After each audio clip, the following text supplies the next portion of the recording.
Në kuadër të përmirësimit të infrastrukturës bazë dhe kushteve të jetesës për banorët e zonave rurale, në fshatin Cangojnë të Bashkisë Devol është ndërmarrë një projekt i rëndësishëm për ndërtimin e rrjetit të kanalizimeve të ujrave të ndotura.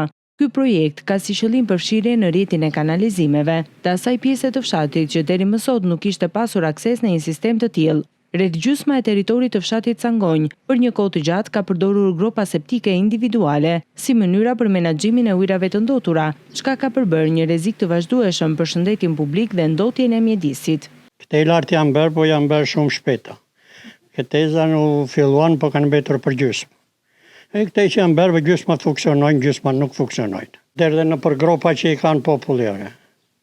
Po i vunë tubat kryesore, po nuk kanë vënë ato kryqëzimet tash për t'i bërë. Burime në Agjencinë e Shërbimeve Utilitare në këtë bashki bëjnë me dije se punimet për ndërtimin e rrjetit të kanalizimeve kanë përfshirë gërmimet për vendosjen e tubacioneve, ndërtimin e pusetave të kontrollit dhe lidhjen e shtëpive me rrjetin kryesor të kanalizimit. Puna pritet që të përfundojë brenda një harku të shkurtër kohor.